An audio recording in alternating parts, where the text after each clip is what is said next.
नमस्कार दोस्तों, स्वागत करता हूं अपने YouTube चैनल पे। मेरी पिछली वीडियो में हम लोग डिस्कस कर रहे थे ऑर्गेनिक सीरीज में एलिमिनेशन रिएक्शंस के बारे में, और हम लोगों ने डिस्कस किया था सब्स्टिट्यूशन वर्सेस एलिमिनेशन रिएक्शंस के बारे में। और मैंने आपको बताया था कि जो सब्स्टिट्यूशन रिएक्शंस होती है, वहाँ पे हमेशा रिएक्शंस जो एलिमिनेशन रिएक्शंस होती है वो उसको क्या करती हैं, कॉम्पीट करती हैं। तो हम लोगों ने पिछली वीडियो में डिस्कस किया था कि कौन-कौन सी कंडीशन होगी जहाँ पे एलिमिनेशन रिएक्शंस डोमिनेट करेंगी किसके ऊपर, सब्स्टिट्यूशन रिएक्शंस के ऊपर। ये सारी चीजें मैं आपके साथ डिस्कस कर चुका हूँ। आज हम लोग डिस्कस करेंगे एलिमिनेशन रिएक्शंस की कुछ मैकेनिज्म के बारे में। यहाँ पे हम लोग डिस्कस करेंगे आज E2 मैकेनिज्म के बारे में। आपको पता होगा एलिमिनेशन में हम 3 डिफरेंट टाइप की मैकेनिज्म पढ़ेंगे, E1, E2 और E1CB के बारे में। आज की जो रिएक्शन मैकेनिज्म रहेगी वो आपका रहेगा E2 के बारे में। तो E2 में बहुत ही इंपॉर्टेंट चीजें आती हैं। एक आता है आपका रेजियो सेलेक्टिविटी, और एक आता है आपका स्टीरियो सेलेक्टिविटी, और तीसरा आता है आपका स्टीरियो स्पेसिफिक। ये 3 इंपॉर्टेंट चीजें हैं जहां से अक्सर क्वेश्चन पूछे जाते हैं। ये सारी चीजें मैं कवर करने की कोशिश करूंगा और हम लोग कुछ बहुत क्वेश्चन भी सॉल्व करेंगे। तो चलिए शुरू करते हैं। तो दोस्तों, आपको एलिमिनेशन रिएक्शंस को समझने से पहले एक इंपॉर्टेंट कॉन्सेप्ट को बताना चाहूंगा, वो है आपका एल्कीन की स्टेबिलिटी।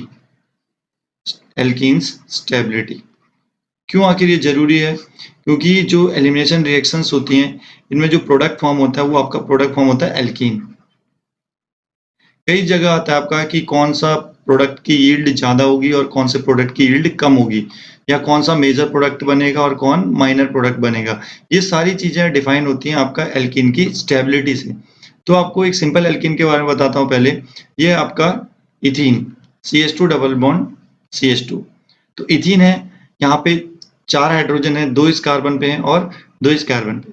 अगर आप एक हाइड्रोजन को हटा के एक एल्किल ग्रुप को अटैच करते हैं तो इसको बोलते हैं आपका mono substituted alkene. Mono means 1। और उसके बाद अगर 2 हाइड्रोजन को रिप्लेस करके अगर आप 2 एल्किल ग्रुप को अटैच करते हैं तो उसको बोलते हैं आपका डाई सब्स्टिट्यूटेड एल्कीन। अगर 3 हाइड्रोजन को रिप्लेस करके आप 3 एल्किल ग्रुप को अटैच करते हैं तो इसको बोलते हैं आपका ट्राई सब्स्टिट्यूटेड एल्कीन। अगर आप चारों हाइड्रोजन को रिप्लेस करके अगर 4 एल्किल ग्रुप को अटैच करते हैं तो इसको बोलते हैं आपका टेट्रा सब्स्टिट्यूटेड एल्कीन। अगर एल्कीन्स की स्टेबिलिटी की बात करूं तो आपको पता होगा जैसे जैसे आपका सब्स्टिट्यूशन बढ़ता है तो वैसे वैसे क्या होता है, एल्कीन की स्टेबिलिटी क्या होती है, इंक्रीज होती है। ये आपने पढ़ा होगा। क्यों इंक्रीज होते हैं? इसके 2 रीजन होते हैं। एक आता है आपका हाइपर कंजुगेशन और दूसरा आता है आपका heat of hydrogenation. Heat of hydrogenation ये इंपॉर्टेंट कॉन्सेप्ट हैं आपका एल्कीन की स्टेबिलिटी को डिफाइन करने के लिए। यहाँ पे मैं इनके बारे में डिटेल डिस्कशन नहीं कर रहा हूँ। जब हम एल्कीन वाला चैप्टर पढ़ेंगे वहां पे मैं आपको ये दोनों कॉन्सेप्ट वहां पे क्लियर करूंगा। यहाँ पे हम लोग अक्सर प्रोडक्ट की जो स्टेबिलिटी डिफाइन करेंगे वो सब्स्टिट्यूशन के बेसिस पे डिफाइन करेंगे। तो ध्यान रखिए आपका जो कि टेट्रा सब्स्टिट्यूट है वो ज्यादा स्टेबल है कंपेयर टू किसके, ट्राई, डाई और मोनो सब्स्टिट्यूट के। और ट्राई सब्स्टिट्यूट ज्यादा स्टेबल है डाई से। इस तरह से हम लोग प्रोडक्ट की स्टेबिलिटी को क्या करेंगे, डिफाइन करेंगे। एक और इंपॉर्टेंट चीज आपको पता होगी, जब एल्कीन की स्टेबिलिटी की बात आती है आपको पता होगा कि जब हम 2 एल्किल ग्रुप और 2 हाइड्रोजन ये अटैच करते हैं इस तरह से, तो ये कौन सा प्रोडक्ट बोलते हैं हम लोग, इसको ट्रांस। और दूसरा आता है आपका जब दोनों एल्किल ग्रुप सेम डायरेक्शन में होते हैं तो इसको बोलते हैं हम लोग सिस। आपको पता होगा कि जो ट्रांस एल्कीन होती है वो ज्यादा स्टेबल होती है कंपेयर टू किसके, सिस एल्कीन के। तो कई जगह पे हम लोग जब रेजियो सेलेक्टिविटी या स्टीरियो सेलेक्टिव की बात आएगी तो हम लोग वहां पे बोलेंगे कि ट्रांस प्रोडक्ट को फेवर करेगा। क्यों? क्योंकि ट्रांस एल्कीन ज्यादा स्टेबल होती है किसके कंपेयर में, सिस एल्कीन के कंपेयर। तो चलिए शुरू करते हैं हम लोग E2 मैकेनिज्म के बारे में। तो दोस्तों, सबसे पहले आपको बताना चाहूंगा कि एलिमिनेशन रिएक्शंस के लिए किन किन चीजों की जरूरत पड़ती है आपको। एक आपको जो प्रोटॉन है वो होना चाहिए आपका, और एक आपका लिविंग ग्रुप होना चाहिए, और एक बेस की जरूरत पड़ती है। तो जो लिविंग ग्रुप है उस जो कार्बन से अटैच है, जो लिविंग ग्रुप है जिस कार्बन से अटैच है इसको बोलते हैं आपका अल्फा कार्बन, और इसके एडजेसेंट पे जो कार्बन है उसको बोलते हैं आपका बीटा। ये भी बीटा है आपका, ये भी बीटा है और ये भी बीटा है। बीटा से जो हाइड्रोजन अटैच है इसको बोलते हैं बीटा हाइड्रोजन। अक्सर हम लोग बोलेंगे बीटा हाइड्रोजन, बीटा H। तो बेस क्या करता है E2 मैकेनिज्म में, E2 मैकेनिज्म में ये बेस क्या करेगा, इस प्रोटॉन को या बीटा पोजीशन पे जो हाइड्रोजन है इसको क्या करेगा, अब्स्ट्रैक्ट करेगा। किस फॉर्म में अब्स्ट्रैक्ट करेगा, H पॉजिटिव फॉर्म में। ये इलेक्ट्रॉन को हम लोग इस तरह से शिफ्ट करते हैं और यहाँ से क्या होता है, साइमल्टेनियसली लिविंग ग्रुप क्या होता है, बाहर निकलता है। तो यहाँ पे क्या हो रहा है, एक डबल बॉन्ड फॉर्म होती है। तो हमारा जो प्रोडक्ट बनता है वो क्या बनता है, आपका एल्कीन प्रोडक्ट फॉर्म होता है। इसकी मैकेनिज्म में और भी डिटेल में डिस्कस करूंगा। तो यहाँ पे आप देख रहे हैं जो बेस का अटैक और लिविंग ग्रुप का निकलना, ये कैसा हो रहा है आपका, ये एक साइमल्टेनियस प्रोसेस है। तो ये मैकेनिज्म किसके थ्रू जाएगी, आपकी ट्रांजिशन स्टेट के थ्रू जाएगी। उसके बाद क्या फॉर्म होगा, आपका प्रोडक्ट फॉर्म होगा। तो ये सिंगल स्टेप मैकेनिज्म है, ध्यान रखिए। यहाँ पे ट्रांजिशन स्टेट आएगी और क्या बन जाएगा, यहाँ पे प्रोडक्ट फॉर्म होगा। और यहाँ पे एक और इम्पोर्टेंट चीज है आपका, जो रेट ऑफ रिएक्शन है, जो रेट डिटरमाइनिंग स्टेप है, वहां पे दोनों चीजें इन्वॉल्व हैं, बेस भी इन्वॉल्व है और दूसरा आपका जो सबस्ट्रेट है वो भी इन्वॉल्व है। तो काइनेटिक्स अगर आप देखेंगे तो जो रेट होगा वो दोनों चीजों पे डिपेंड करेगा, सबस्ट्रेट के कॉन्सेंट्रेशन पे भी और बेस के कॉन्सेंट्रेशन पे भी। और दोनों की पावर देखिए 1-1 है। तो दोनों के रिस्पेक्ट में अगर आप देखेंगे तो फर्स्ट ऑर्डर काइनेटिक्स को क्या कर रहा है, फॉलो कर रहा है। तो कई बार इससे क्वेश्चन आ जाता है कि सबस्ट्रेट के कॉन्सेंट्रेशन को डबल कर दिया जाए या ट्रिपल किया जाए तो रेट कैसे वेरी करेगा, ये सब क्वेश्चन आएंगे, वो भी हम लोग डिस्कस करेंगे अभी आगे। और यहाँ पे जो 2 वर्ड यूज किया जाता है वो क्या है, बायोमोलिकुलर, क्योंकि हम लोगों ने देखा कि रेट ऑफ रिएक्शन में क्या है, दोनों मॉलिक्यूल्स क्या हो रहे हैं, इन्वॉल्व हो रहे हैं, बेस भी इन्वॉल्व हो रहा है और सबस्ट्रेट भी, इसलिए इसको बोला जाता है बायोमोलिकुलर। ई क्यों यूज करते हैं, क्योंकि हम लोग क्या बात पढ़ रहे हैं यहाँ पे, एलिमिनेशन रिएक्शंस के बारे में पढ़ रहे हैं। इसकी मैकेनिज्म को मैं और भी डिटेल में आपके साथ डिस्कस करता हूँ। जैसे मान लीजिए आपका एक मॉलिक्यूल है, ये आ गया CH3 CH Br single bond CH3। अगर आप इसकी रिएक्शन कराते हैं NaOET से, तो यहाँ पे आप देख सकते हैं किस तरह से मैकेनिज्म चलती है, वो आपको दिखाता हूँ। ये है आपका अल्फा कार्बन और ये है आपके बीटा कार्बन। तो दोनों ही बीटा आपके इक्विवेलेंट है, यहाँ भी CH3 है, यहाँ पे भी क्या है, CH3। तो किसी भी आप एक बीटा कार्बन से आप क्या निकाल सकते हैं, हाइड्रोजन को एब्स्ट्रैक्ट कर सकते हैं। तो मैकेनिज्म किस तरह से चलेगी, वो इस तरह से चलेगी आपकी CH Br single bond CH3 और CH2, यहाँ पे आ गया एक H, मैंने इसको बाहर दिखा दिया, NaOET। अब मैंने एक और चीज नहीं दिखाई, यहाँ पे स्टीरियो का ध्यान नहीं रखा है। स्टीरियो भी बहुत इंपॉर्टेंट होती है कि ये H कहाँ पे होना चाहिए और Br कहाँ पे होना चाहिए। ये मैं आगे डिस्कस करूंगा कि जब भी हम लोग E2 एलिमिनेशन करते हैं तो इन दोनों को ही क्या होना चाहिए, प्लेन में होना चाहिए। और क्यों होना चाहिए प्लेन में, वो सारी चीजें मैं डिस्कस करूंगा। तो पहले हम लोग हल्के से इसके मैकेनिज्म को समझ लेते हैं कि मैकेनिज्म किस तरह से चलती है। मैंने आपको बता दिया कि नेगेटिव चार्ज इस पे अटैक करेगा और इन इलेक्ट्रॉन्स को हम इस तरह से यहाँ ट्रांसफर करेंगे और यहाँ से आपका क्या होगा, Br नेगेटिव बाहर निकलेगा। तो प्रोडक्ट क्या बनेगा और ट्रांजिशन स्टेट क्या बनेगी, इसको समझते हैं। यह क्या, CH3 CH, ये बाहर निकल रहा है माइनस के फॉर्म में, तो यहाँ पे आ जाएगा डॉटेड लाइन। और यहाँ पे कौन सा चार्ज आना शुरू हो जाएगा, डेल्टा माइनस, क्योंकि इलेक्ट्रॉन को लेके बाहर निकल रहा है। यहाँ पे एक बॉन्ड पहले से थी, ये इलेक्ट्रॉन आप देख रहे हैं यहाँ शिफ्ट हो रहे हैं, तो यहाँ पे एक डॉटेड लाइन आएगी CH2। उसके बाद ये हाइड्रोजन बाहर निकल रहा है H। यहाँ पे देखिए ये जो नेगेटिव चार्ज था ये क्या कर रहा है, जो H पॉजिटिव है उसको क्या कर रहा है, न्यूट्रलाइज कर रहा है और खुद को भी क्या करेगा, वो उसका नेगेटिव चार्ज क्या हो जाएगा, OET डेल्टा माइनस, थोड़ा सा कम हो जाएगा नेगेटिव चार्ज। तो इस तरह से इसकी क्या बनेगी, ये ट्रांजिशन स्टेट फॉर्म होगी। तो ट्रांजिशन स्टेट फॉर्म होने के बाद क्या होगा, यहाँ पे प्रोडक्ट फॉर्म होगा, क्या, CH3 CH double bond CH2, ये आपका क्या बन गया, प्रोडक्ट फॉर्म हो गया। यहाँ पे एक इंपॉर्टेंट चीज आती है जहां से आगे कई सारे क्वेश्चन डेवलप होंगे या क्वेश्चन आएंगे। तो यहाँ पे देख सकते हैं आप ट्रांजिशन स्टेट में क्या हो रहा है, ध्यान से इस चीज को देखिए। ट्रांजिशन स्टेट में एक डबल बॉन्ड का फॉर्मेशन हो रहा है, डबल बॉन्ड का फॉर्मेशन हो रहा है और यहाँ पे प्रोटॉन बाहर निकल रहा है, किस फॉर्म में, H पॉजिटिव फॉर्म में, और लिविंग ग्रुप किस फॉर्म में बाहर निकल रहा है, Br नेगेटिव के फॉर्म में बाहर निकल रहा है। जब Br नेगेटिव के फॉर्म में बाहर निकलेगा तो इस कार्बन पे क्या होगा, ध्यान से देखिए। ये जो कार्बन है यहाँ पे क्या होगा, एक वैकेंट ऑर्बिटल जनरेट होगा। अब वो कौन सा वैकेंट ऑर्बिटल जनरेट होगा, ये जो CBr है या CX का anti bonding orbital, anti bonding orbital यहाँ पे जनरेट होगा। और यहाँ पे क्या हो रहा है, ये जो H है वो H किस फॉर्म में निकल रहा है इस कार्बन पे, ये जो H है वो पॉजिटिव फॉर्म में निकल रहा है। तो जब H पॉजिटिव निकलेगा तो इसके इलेक्ट्रॉन इस कार्बन पे रहेंगे, तो ये जो इलेक्ट्रॉन होंगे वो कौन से होंगे, सिग्मा इलेक्ट्रॉन्स, जो सिग्मा CH बॉन्ड है उसके इलेक्ट्रॉन इस कार्बन पे रहेंगे। देन ये जो बॉन्ड होगी वो कैसे फॉर्म होगी, जब ये क्या करेंगे, पार्शियल ओवरलैप करेंगे, तो इसके थ्रू क्या होगी, ये पाई बॉन्ड फॉर्म होगी। तो एक इंपॉर्टेंट क्वेश्चन पूछा जाता है आपका E2 एलिमिनेशन में, ये जो लिविंग ग्रुप है और जो हाइड्रोजन है ये दोनों ही क्या होने चाहिए, पेरिप्लेनर होने चाहिए। पेरिप्लेनर मतलब क्या है, एक ही प्लेन में होने चाहिए और क्लोज टू द प्लेन होना चाहिए जरूरी। अब देखिए ऐसा क्यों होता है, मैंने आपको बताया कि यहाँ पे क्या हो रहा है, जो लिविंग ग्रुप निकल रहा है Br और जो H है, ये जब एक प्लेन में होंगे इसी कंडीशन में क्या हो पाता है आपका दोस्तों, ये जो पाई बॉन्ड का फॉर्मेशन के लिए जो ऑर्बिटल्स की ओवरलैपिंग रिक्वायर्ड है हमें, ये तभी पाई बॉन्ड फॉर्म हो पाएगी जब ये ऑर्बिटल क्या होंगे, एक दूसरे के क्या होंगे, पैरेलल आएंगे। और ये दोनों पैरेलल तब आ पाते हैं जब ये दोनों लिविंग ग्रुप और जो हाइड्रोजन है, ये दोनों क्या होते हैं, एक ही प्लेन में होते हैं। ये बहुत ही इंपॉर्टेंट चीज है, दोनों का प्लेन में होना बहुत जरूरी है। ओके, अब ये दोनों प्लेन में है और कौन कौन से ऑर्बिटल इस ओवरलैपिंग में इन्वॉल्व है, ये कई बार पूछा जाता है आपका। जैसे आप देखिए, इसका कौन सा ऑर्बिटल है, सिग्मा CH, और इसका कौन सा ऑर्बिटल इन्वॉल्व है, सिग्मा एंटी बॉन्डिंग CL या CX बोल सकते हैं आप, लिविंग ग्रुप का जो है एंटी बॉन्डिंग ऑर्बिटल। ये दोनों ही क्या करते हैं, एक दूसरे के साथ क्या करते हैं, ओवरलैप करते हैं और क्या बनाते हैं, पाई बॉन्ड को फॉर्म करते हैं। तो कई बार जो क्वेश्चन पूछा जाता है आपका कि पेरिप्लेनर क्यों होना चाहिए, तो आप बता सकते हैं कि एक दूसरे के पेरिप्लेनर जब ये होते हैं, उसी कंडीशन में हमारा क्या होता है, जो पाई बॉन्ड के जो ऑर्बिटल्स होते हैं वो क्या आ पाते हैं, एक दूसरे के पैरेलल आ पाते हैं। इसीलिए हमारा जो डबल बॉन्ड होगा उसी कंडीशन में क्या होगा, फॉर्म होगी।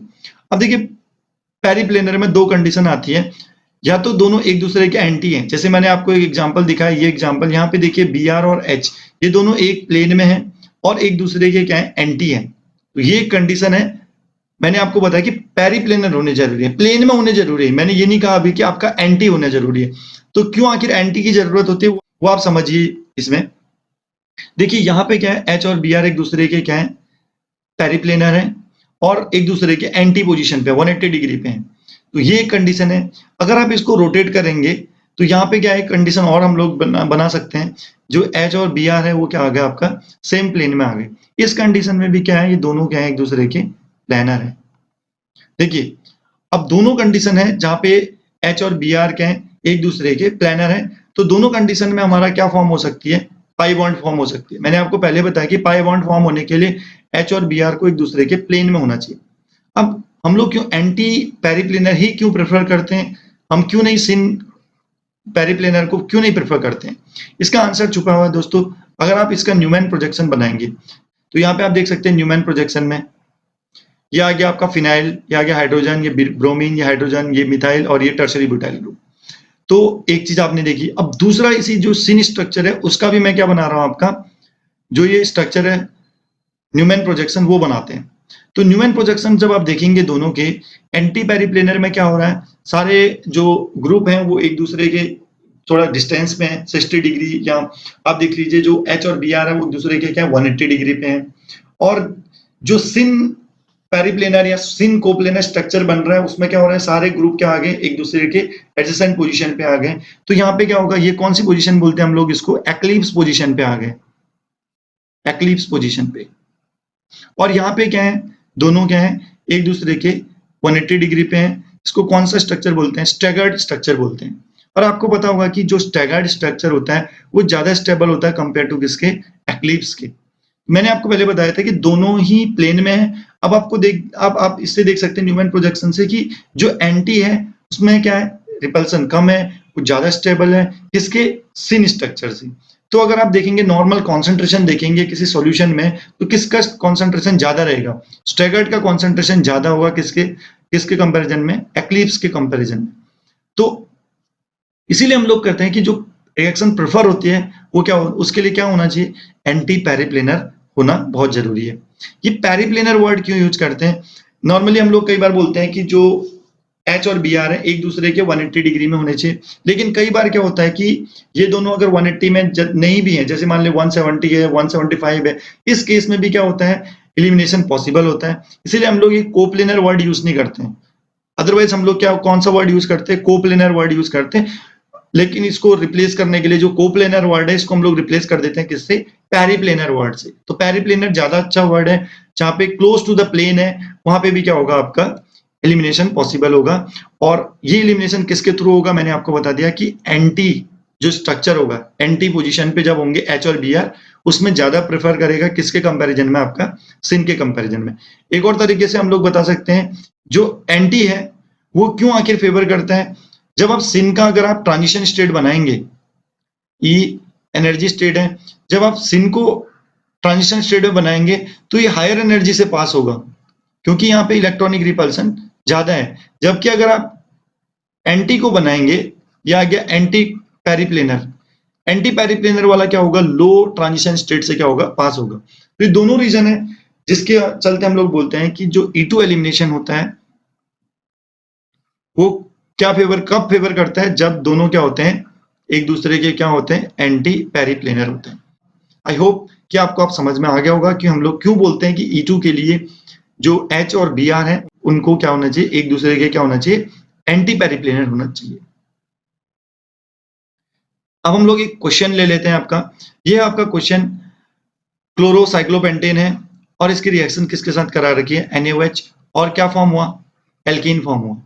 तो आप देख सकते हैं यहाँ पे ये किस तरह से रिएक्शन होगी। ये आपका क्लोरोसाइक्लोपेंटेन है, ये 2 डिग्री है, और NaOH स्ट्रॉन्ग क्या होता है, आपका बेस होता है। 2 डिग्री स्ट्रॉन्ग बेस में हमें पता है कि ये कौन सी रिएक्शन को फेवर करता है, E2 रिएक्शन को फेवर करता है। मैं पिछली वीडियो में आपके साथ डिस्कस कर चुका हूं। तो आप अभी हम लोगों ने डिस्कस किया था कि इसका जो रेट होता है वो क्या करेगा, दोनों चीजों के कॉन्सेंट्रेशन पे डिपेंड करेगा। वो सबस्ट्रेट के कॉन्सेंट्रेशन पे भी डिपेंड करेगा, वो NaOH के कॉन्सेंट्रेशन पे डिपेंड करेगा। सबस्ट्रेट क्या है आपका, क्लोरोसाइक्लोपेंटेन। तो पहला जो ए पार्ट में पूछा गया है वो क्या पूछ रहा है, what happen to the rate if the concentration of chlorocyclopentane is triple, अगर आप इसको ट्रिपल करेंगे, and the concentration of sodium hydroxide remains the same, अगर इसको सेम रखेंगे तो आप देख सकते हैं इसको सेम रखना है, इसको ट्रिपल करना है, तो आपको पता है कि पावर में दोनों के क्या है 1, तो 3 की पावर क्या आ जाएगी 1, तो रेट कितना टाइम्स वेरी करेगा, 3 टाइम्स वेरी करेगा। बी पार्ट में क्या पूछा गया है, कॉन्सेंट्रेशन क्लोरोसाइक्लोपेंटेन की सेम रखनी है और NaOH के कॉन्सेंट्रेशन को क्या करना है, डबल करना है। अब इसको डबल करेंगे, 2 की पावर 1 है तो ये आ जाएगा आपका 2। इसी तरह से तीसरे सी पार्ट में पूछा गया है, what happen if the concentration of chlorocyclopentane is doubled and concentration of NaOH is triple, अगर इसको आप डबल करेंगे और इसको ट्रिपल करेंगे तो ये क्या है, दोनों की पावर में क्या है 1, तो कितना टाइम्स रेट वेरी करेगा आपका, 6 टाइम रेट वेरी करेगा। नेक्स्ट दोस्तों हम लोग पढ़ेंगे यहाँ पे एक इफेक्ट, जो इफेक्ट ऑफ सबस्ट्रेट है। E2 एलिमिनेशन में जो सबस्ट्रेट का जो स्ट्रक्चर है वो किस तरह से रेट ऑफ रिएक्शंस को क्या करता है, इफेक्ट करता है।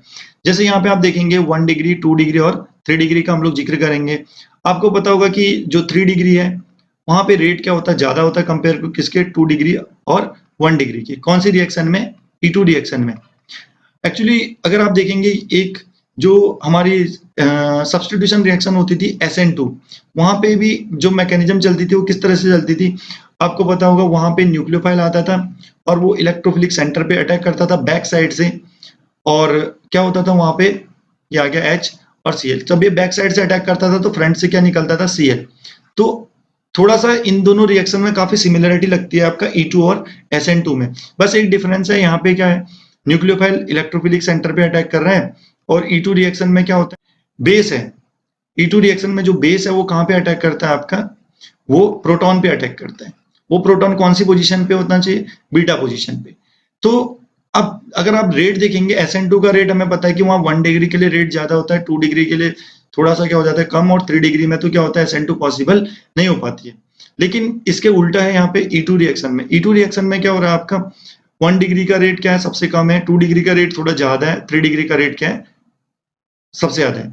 इसका जो आंसर है, अगर आप क्राउडिंग सोचेंगे तो क्राउडिंग यहाँ पे कॉन्सेप्ट नहीं आना चाहिए 3 डिग्री के लिए। क्यों, वो आपको बताना चाहूंगा, क्योंकि मैंने आपको वो दिखा दिया कि न्यूक्लियोफाइल यहाँ पे अटैक करता था SN2 रिएक्शन में, कहाँ पे, इलेक्ट्रोफिलिक सेंटर पे। तो क्राउडिंग क्या करता था, अगर आपका क्राउडिंग होगा तो इलेक्ट्रोफिलिक सेंटर के चारों तरफ क्या हो जाते थे, बहुत सारे इलेक्ट्रॉन आ जाते थे, तो वो रिपल्सन की वजह से क्या होता था, इजिली अटैक नहीं कर पाता।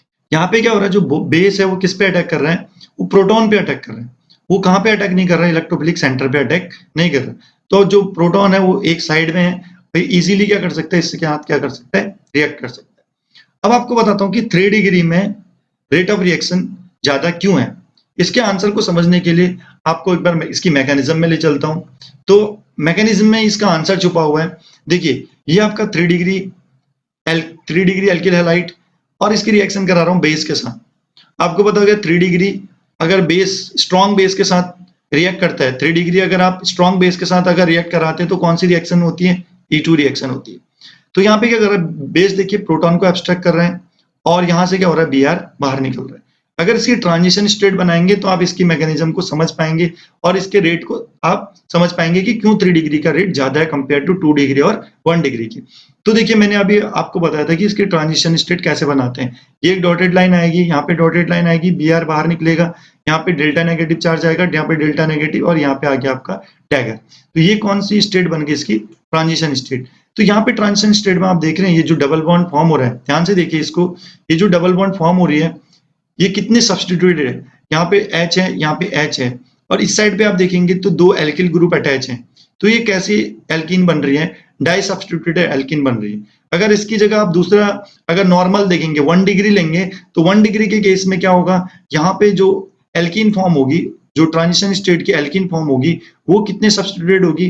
वो 0 सब्स्टिट्यूटेड आ जाएगी। तो उस केस में क्या होगा ना दोस्तों, तो इस केस में क्या होगा? एल्कीन, आपको पता है कि कौन सी एल्कीन ज्यादा स्टेबल होती है? पहले मैं आपके साथ डिस्कस कर चुका हूं कि more substituted alkene is more stable compare to less substituted. तो यहाँ पे क्या होगी? ये एल्कीन ज्यादा स्टेबल बन रही है कंपेयर टू नॉर्मल एल्कीन्स के। तो जितना ज्यादा सब्स्टिट्यूशन होता है एल्कीन में, वो क्या होता है? उतनी ज्यादा क्या होती है? स्टेबल होती है। तो जितना ज्यादा स्टेबल बनेगा उतना ज्यादा क्या होगा? प्रोडक्ट को फेवर करेगा। अब देखिए, प्रोडक्ट भी फेवर कर रहा है अगर ज्यादा सब्स्टिट्यूशन है। और सेकेंड इंपॉर्टेंट चीज क्या होती है? जो ये ट्रांजिशन स्टेट होती है, जितना ज्यादा सब्स्टिट्यूटेड एल्कीन आप बनाएंगे यहाँ पे, वो उतना लो एनर्जी से पास होगा। ठीक है, तो जितनी लो एनर्जी से पास होगा वो उतनी ज्यादा क्या होगी? फास्ट होगी। और दोनों चीजें, अब देखिए यहाँ पे दोनों चीजें फेवर कर रही है किसको? 3 डिग्री को। एक तो ट्रांजिशन स्टेट है वो स्टेबल है, और दूसरा प्रोडक्ट है वो भी स्टेबल है। आपको पता है कि यहाँ पे मोर सब्स्टिट्यूटेड प्रोडक्ट बन रहा है, वो भी क्या कर रहा है? इस रिएक्शन के रेट को क्या कर रहा है? इंक्रीज कर रहा है। अब मैं इसके पोटेंशियल एनर्जी डायग्राम से आपको बताता हूं। देखिए E2 के, तो पोटेंशियल एनर्जी डायग्राम अगर आप देखेंगे तो ये 1 डिग्री है, ये 2 डिग्री है, और ये क्या है आपका? 3 डिग्री। तो प्रोडक्ट की स्टेबिलिटी देखते हैं, प्रोडक्ट की स्टेबिलिटी देखते हैं। ये देखिए प्रोडक्ट की स्टेबिलिटी आप देखेंगे तो इसका प्रोडक्ट क्या है? लो एनर्जी पे फॉर्म हो रहा है। इसका प्रोडक्ट थोड़ा सा हायर एनर्जी पे है, इसका प्रोडक्ट क्या है? और भी हायर एनर्जी पे है। और दूसरा चीज मैंने आपको बताया कि क्या है आपकी ट्रांजिशन स्टेट। इसकी ट्रांजिशन स्टेट देखेंगे तो ये हाई एनर्जी पे है, इसकी ट्रांजिशन स्टेट देखेंगे थोड़ा सा लो एनर्जी पे आ गया, इसकी ट्रांजिशन स्टेट देखेंगे तो ये और भी क्या आ गया? लो एनर्जी पे। इसलिए हम लोग बोलते हैं E2 में क्या होगा? 3 डिग्री का रेट ज्यादा होगा किसके कंपेरिजन में? 2 डिग्री और 1 डिग्री के कंपेरिजन। तो ये एक इंपॉर्टेंट चीज थी दोस्तों, जो सबस्ट्रेट का स्ट्रक्चर है वो किस तरह से E2 एलिमिनेशन रिएक्शन के रेट को क्या करता है? इफेक्ट करता है। अब एक क्वेश्चन ले लेते हैं दोस्तों। इसमें पूछा गया है कि E2 प्रोसेस में किसका रेट ज्यादा होगा? तो ये कितना डिग्री है आपका? 3 डिग्री। ये कितना डिग्री है आपका? 1 डिग्री। और ये कितना डिग्री है आपका? 2 डिग्री। और मैं आपके साथ डिस्कस कर चुका हूं कि 3 डिग्री का रेट ज्यादा होता है किसके कंपैरिजन में? 2 डिग्री। और 2 डिग्री का रेट ज्यादा होता है किसके कंपैरिजन में? 1 डिग्री। तो इजीली हम लोग इन तीनों को क्या कर सकते हैं? अरेंज कर सकते हैं रिएक्टिविटी के ऑर्डर में। इसी तरह से आप ये बी पार्ट है, बी पार्ट आप सॉल्व करिए। तो दोस्तों अब हम लोग डिस्कस करते हैं आपका regio selectivity of E2 reaction. ये रिजियो सेलेक्टिविटी क्या होती है? रिजियो सेलेक्टिव बोला जाता है जनरली आपका पोजीशन स्पेसिफिक। ओके, अब पोजीशन स्पेसिफिक क्या होता है वो मैं आपको समझाने की कोशिश करता हूं।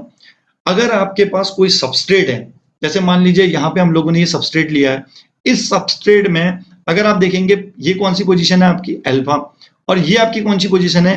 Beta position.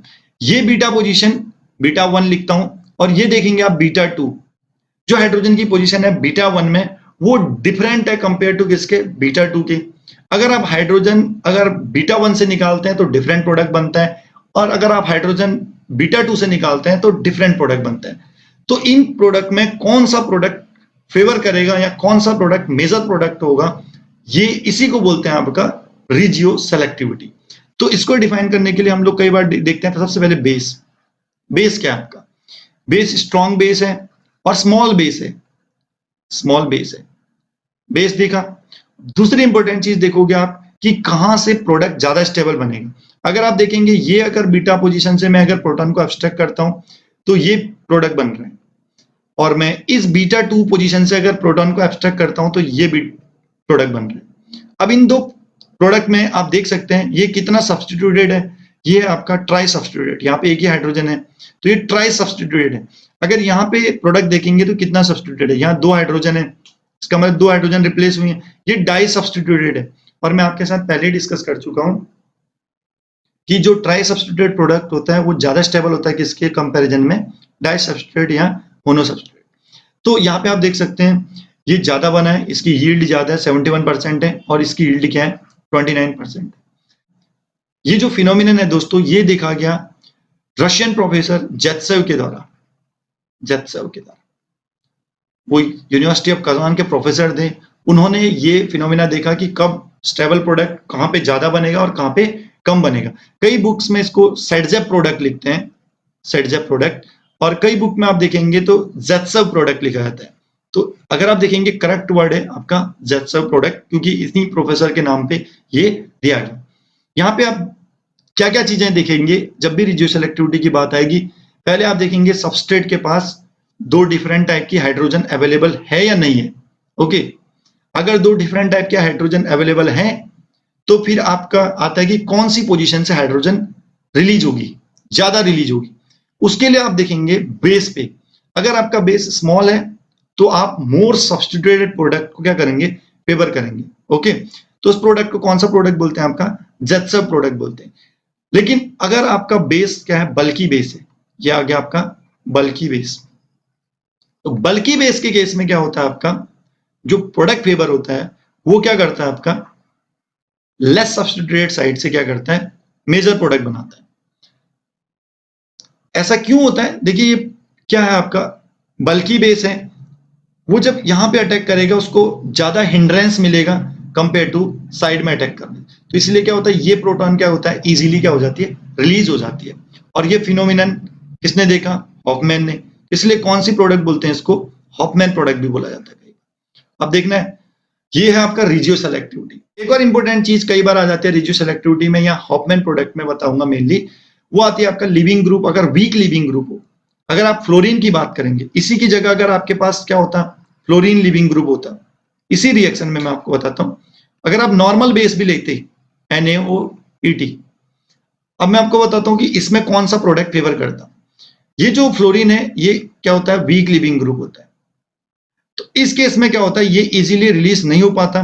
तो हम लोग देखते हैं कि कौन सी जो प्रोटॉन है वो ज्यादा एसिडिक है, उसको हम लोग क्या करते हैं, जल्दी से वो क्या हो जाती है, एब्स्ट्रैक्ट हो जाती है। अब देखेंगे अगर हाइड्रोजन यहाँ पे ये पोजीशन पे है, ये पोजीशन पे और ये पोजीशन, इसको मैंने नाम दिया था β1 और इसको दिया था β2 और β2। आप देखेंगे जो β1 की जो हाइड्रोजन है ये क्या है, यहां से एक एल्किल ग्रुप अटैच है, तो इसकी एसिडिटी को क्या कर देगा, कम कर देगा। तो इसकी जो प्रोटॉन होगी वो क्या होगी, लेस एसिडिक होगी कंपेयर टू किसके, इसके। तो ये प्रोटॉन क्या हो जाएगी, जल्दी एब्स्ट्रैक्ट हो जाएगी। इस कंडीशन में भी हमारा कौन सा प्रोडक्ट फेवर करता है, हॉफमैन प्रोडक्ट को क्या करता है, फेवर करता है। तो आपको ध्यान रखना है, रिजियो सेलेक्टिविटी में दो टाइप के प्रोडक्ट बनेंगे, एक आता है आपका जेत्सव प्रोडक्ट और दूसरा आता है आपका हॉफमैन प्रोडक्ट, हॉफमैन प्रोडक्ट। और जेत्सव प्रोडक्ट का फेवर करता है आपका स्ट्रॉन्ग बेस और स्मॉल बेस, और तीसरा आता है आपका गुड लिविंग ग्रुप की कंडीशन, गुड लिविंग ग्रुप। यहां पे बल्की बेस और वीक लिविंग ग्रुप की कंडीशन में आपका कौन सा प्रोडक्ट फेवर करता है, आपका हॉफमैन प्रोडक्ट को फेवर करता है। ये देखिए दोस्तों, ये कंक्लूजन है जो अभी हम लोगों ने पढ़ा।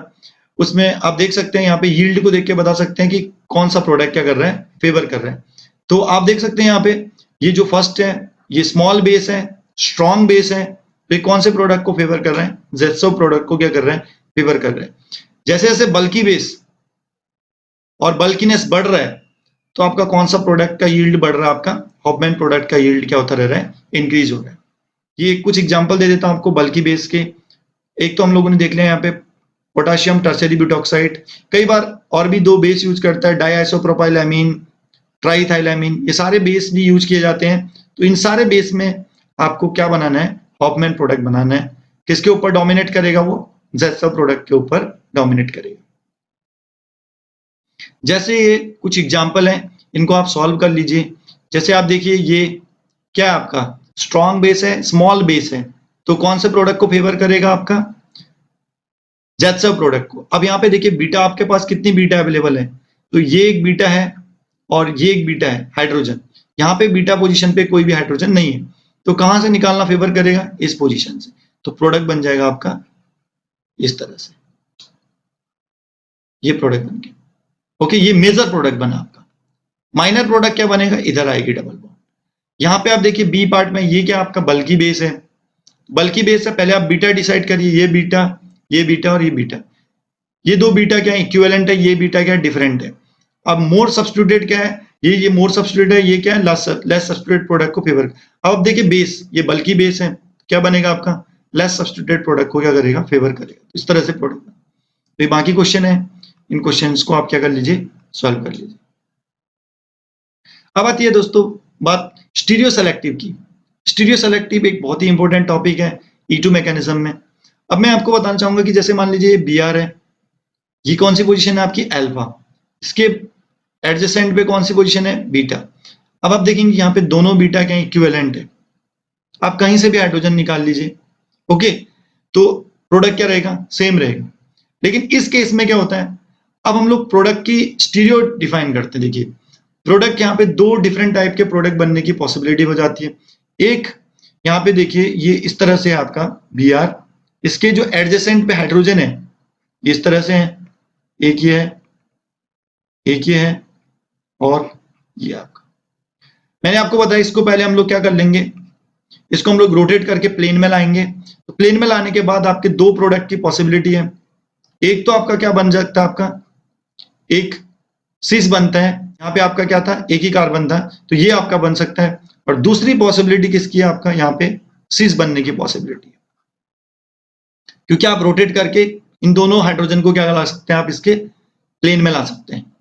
तो इस केस में आप देखिए जो मेजर प्रोडक्ट फॉर्म हो रहा है वो कौन सा प्रोडक्ट फॉर्म हो रहा है, ट्रांस।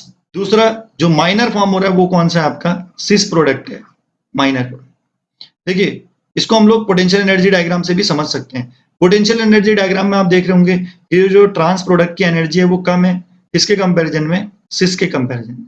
और इसकी जो ट्रांजिशन स्टेट है, ये ट्रांजिशन स्टेट की एनर्जी भी आप देख लीजिए, इसकी क्या है, लोअर है कंपेयर टू किसके, सिस के कंपैरिजन में।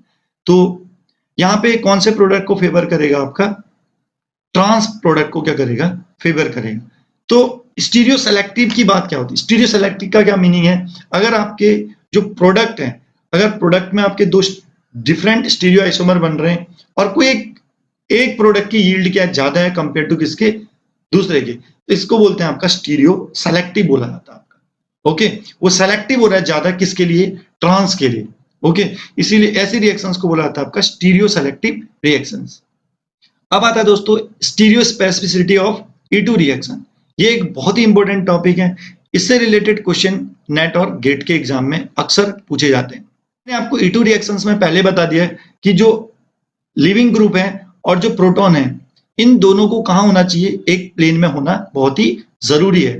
अगर ये प्लेन में नहीं होंगे तो हम लोग उनको रोटेट करके एक प्लेन में लाने की कोशिश करेंगे, ओके। तो जैसे यहां पे आप देख सकते हैं स्टीरियो स्पेसिफिक की बात कब आती है, स्टीरियो स्पेसिफिक की बात तब आती है जब आपके बीटा पोजीशन पे केवल एक हाइड्रोजन अवेलेबल हो, ओके। देखिए यहां पे आपको दिखाता हूं, ये अल्फा पोजीशन है, यह बीटा पोजीशन है, ये बीटा पोजीशन है। अगर आप इस बीटा पोजीशन पे देखेंगे तो यहाँ पे कोई भी हाइड्रोजन अवेलेबल नहीं है, लेकिन आप इस बीटा पोजीशन पे देखेंगे तो एक हाइड्रोजन अवेलेबल है, और जो इसके क्या एंटी है। ऐसे सबस्ट्रेट जिसमें क्या होता है, बीटा पोजीशन पे केवल एक हाइड्रोजन अवेलेबल होती है, वहां पे हम लोग क्या बात करते हैं, स्टीरियो स्पेसिफिसिटी की बात करते हैं, ओके। स्टीरियो स्पेसिफिसिटी की जब भी पूछा जाए, आप देखिए बीटा पोजीशन है, वहां पे हाइड्रोजन, एक हाइड्रोजन अवेलेबल है, तो हमेशा स्टीरियो स्पेसिफिक प्रोडक्ट बनेगा, ओके। तो स्टीरियो स्पेसिफिक प्रोडक्ट में क्या होता है, आपका एक प्रोडक्ट बनेगा जिसकी स्टीरियो डिफाइन करेगा कौन, जो सबस्ट्रेट है, ओके। इसकी स्टीरियो आप कुछ भी नहीं बना सकते, जैसे ये नहीं बना सकते कि H और Me को एक साथ दिखा लो आप इस साइड में और इसको इधर रख लो। इसकी स्टीरियो डिफाइन होगी किससे, इसके स्ट्रक्चर से।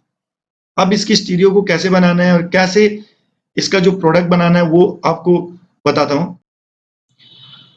अगर दोस्तों आप स्टीरियो स्पेसिफिक रिएक्शंस को समझना चाहते हो तो सबसे इजी तरीका है, आप उसको किस में कन्वर्ट कर लीजिए, न्यूमैन में कन्वर्ट कर लीजिए। जैसे मॉलिक्यूल है, इसका मैं न्यूमैन बनाता हूं। न्यूमैन बनाना आसान है, आप यहां से आप देखिए इसको इस एंगल से या किसी एक तरह से आप देख सकते हैं। यहां से अगर आप देखेंगे इस एंगल से तो आपको कैसा दिखाई देगा, देखना। ये आपका, मैं एक डॉट ले रहा हूं, डॉट क्या कहलाता है, आपका फ्रंट कार्बन। फ्रंट कार्बन पर अगर देखेंगे आपका H ये प्लेन में है, नीचे है।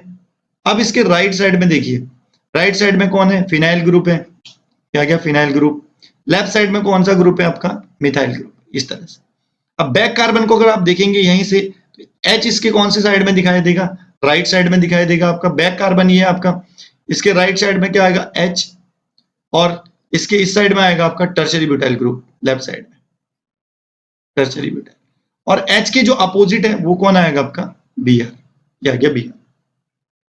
अब देखिए आप H और Br, अगर ये 180 डिग्री आ रहे हैं बहुत अच्छी बात है, अगर नहीं है एक दूसरे के 180 डिग्री पे तो आप क्या कर सकते हैं, इसको रोटेट करके 180 डिग्री पे लेके आइए, फिर जाके आप क्या करिए E2 एलिमिनेशन को कराइए। तो यहाँ पे एक दूसरे के क्या आएंगे 180 डिग्री पे, तो बेस आएगा, बेस क्या करेगा इस प्रोटॉन को निकालेगा, इस तरह से आप बनाइए, तो ये क्या हो जाएगा आपका बाहर निकल जाएगा। तो यहाँ पे जो प्रोडक्ट की स्टीरियो दिखाएंगे आप, देखिए बाकी चीजों को आप इसी तरह से रखिए, यहाँ पे आपका पीएच है और इस बैक कार्बन पे आपका एच है, इस साइड में आपका है आपका एमी, और इसके बैक कार्बन में कौन सा है टर्शरी ब्यूटैक्साइड। तो आप देख सकते हैं इसके फ्रंट कार्बन और बैक कार्बन पीएच और एच सेम डायरेक्शन में है, तो ये पीएच और क्या है एच, इन्होंने सेम डायरेक्शन में बनाया है। और दूसरे देखेंगे आप एमी और टर्शरी ब्यूटाइल, ये किधर सेम डायरेक्शन में इधर साइड को। ओके, तो जो प्रोडक्ट की स्टीरियो डिफाइन हुई वो किसके बेसिस पे हुई, वो हम लोगों ने पूरा का पूरा जो सबस्ट्रेट का स्ट्रक्चर था उसके बेसिस पे हम लोगों ने क्या किया, प्रोडक्ट की स्टीरियो डिफाइन की। तो ऐसी रिएक्शंस जिनमें जो प्रोडक्ट की स्टीरियो है वो किससे डिफाइन होती है, आपका रिएक्टेंस से, तो उस रिएक्शन को बोला जाता है आपका स्टीरियो स्पेसिफिक रिएक्शन। ओके, और ये रिएक्शंस बहुत इजी हो जाती है, मैंने आपको बता दिया है कि जब आप इसका क्या बना लेंगे, न्यूमैन प्रोजेक्शन बना लेंगे। अगर न्यूमैन प्रोजेक्शन आपको बनाना नहीं आता है, अगर आपको डायरेक्ट देखना, देखिए इस कंडीशन में आपके पास क्या है, ये देखिए एच और Br ये तो सेम प्लेन में है, प्लेन में है तब तो कोई प्रॉब्लम ही नहीं। आप सिंपली क्या कर सकते हैं, इसको आप इस तरह से रिमूव कर लीजिए, जो सेम साइड में है R1 और क्या है R1, ये दोनों सेम साइड में अबव द प्लेन है, दोनों को एक साइड में रख लीजिए R1 R1, और R2 एक साइड है तो इनको एक साइड रख लीजिए। देखिए सेकंड, इस कंडीशन में भी देखिए अब ये लिविंग ग्रुप है, ये अल्फा पोजीशन है, बीटा पोजीशन है, यहाँ पे एक ही हाइड्रोजन अवेलेबल है और एक दूसरे के क्या एंटी है और प्लेन में है, निकाल दीजिए आप। R1 और R2 एक अबव द प्लेन है, एक बिलो द प्लेन है, तो अपोजिट साइड में रख लीजिए इनको। ओके, ये तो बहुत अच्छी कंडीशन है यहाँ पे, क्योंकि दोनों ही क्या दे रखा था इसने, प्लेन में दिया था। अगर आपका प्लेन में नहीं दिया है तो आप इसको क्या करते हैं, रोटेट करके आप बना सकते हैं। ओके, अब दूसरी कंडीशन एक और दिखाता हूं आपको, ये देखिए यहाँ पे Br है, ये कौन सी पोजीशन है आपकी अल्फा, इसके बीटा पोजीशन पे आपकी कितने हाइड्रोजन दे दी इसने, 2 हाइड्रोजन। अगर आपसे पूछा जाए क्या इसका प्रोडक्ट स्टीरियो स्पेसिफिक होगा, नहीं होगा स्टीरियो स्पेसिफिक। ओके, क्योंकि इसके बीटा पोजीशन पे कितने हाइड्रोजन है, 2 हाइड्रोजन अवेलेबल। आप दोनों हाइड्रोजन को रोटेट करके क्या कर सकते हैं, प्लेन में ला सकते हैं। ओके, एक बार R1 के अबव द प्लेन है तो R1 के साइड में R2 आ सकता है, और एक बार R1 के साइड में कौन आ सकता है, R3। R1 के साइड में आप R2 भी ला सकते हैं, R1 के साइड में आप R3 को भी लेके आ सकते हैं, क्योंकि आपके पास दोनों हाइड्रोजन क्या कर सकते हैं, आप दोनों हाइड्रोजन को रोटेट करके आप क्या कर सकते हैं, प्लेन में ला सकते हैं। ओके, नेक्स्ट, ये कुछ क्वेश्चन है, इसमें पूछ रहा है कि मेजर और माइनर प्रोडक्ट आपको बनाने हैं। तो ये Br है, ये लिविंग ग्रुप है। अब इसके बीटा पोजीशन पे देख लेते हैं, ये बीटा पोजीशन है। ओके, ये बीटा पोजीशन है, ये भी बीटा पोजीशन है। इस बीटा पोजीशन पे कोई भी हाइड्रोजन अवेलेबल नहीं है, लेकिन यहाँ पे बीटा पोजीशन पे 2 बीटा हाइड्रोजन अवेलेबल है।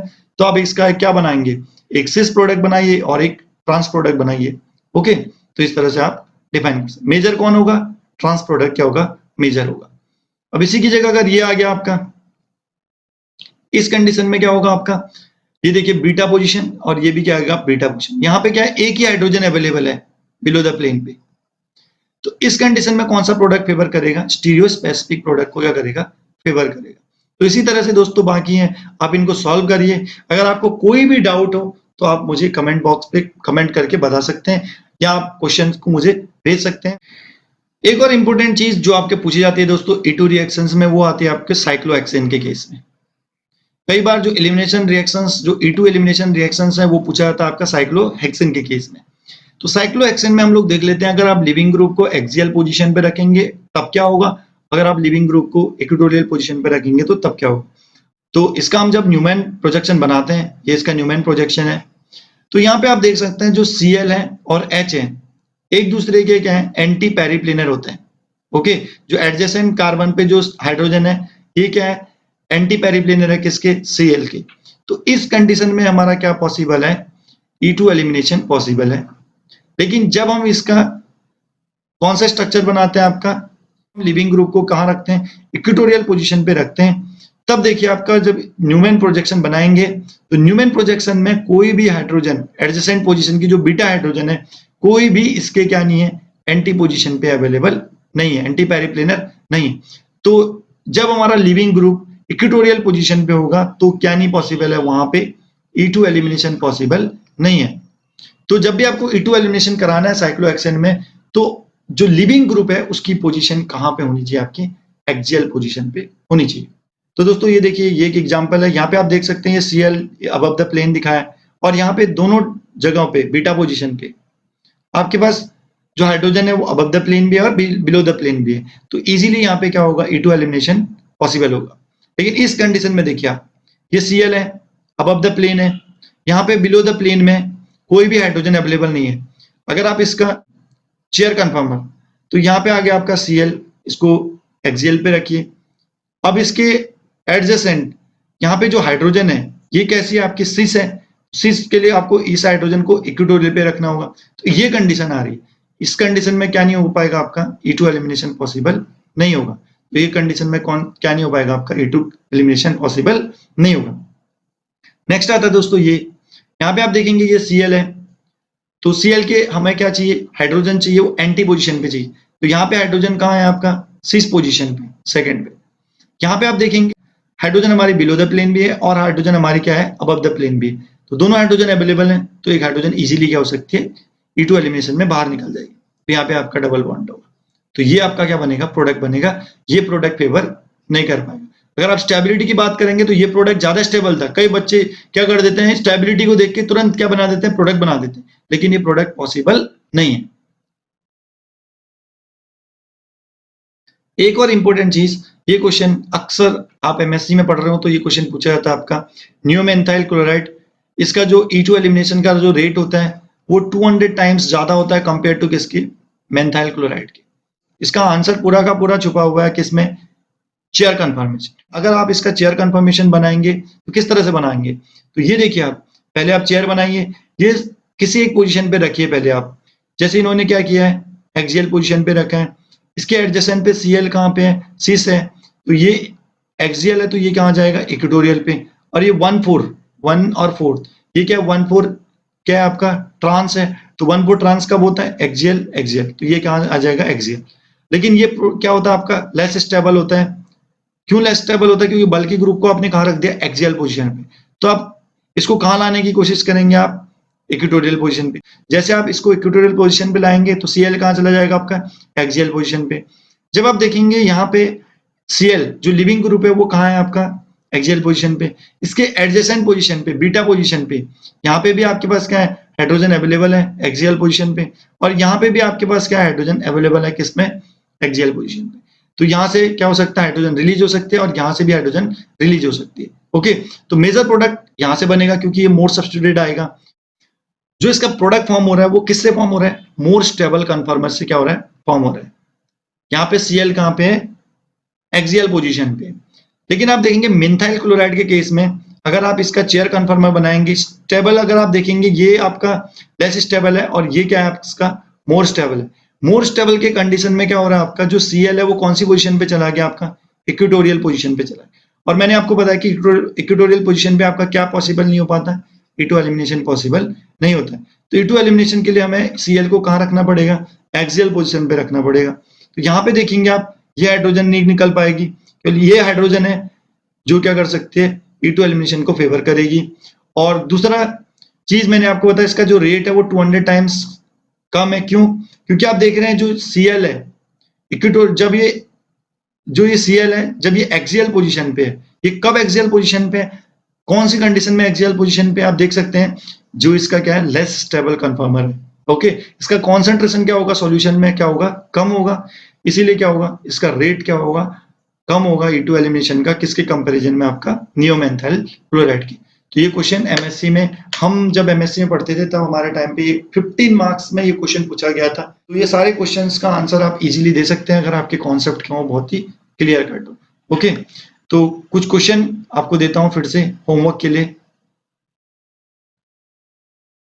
तो ये क्वेश्चंस हैं, इन क्वेश्चंस को आप सॉल्व कीजिए। अगर आपको कोई भी डाउट हो, फिर से आपको बोल रहा हूं, कमेंट बॉक्स पे आप जरूर अपने कमेंट टाइप कीजिए। ओके, तो मिलते हैं अगली वीडियो में, आपको E1 एलिमिनेशन के बारे में डिस्कस करेंगे वहां पे। तब तक के लिए आपको बाय बाय।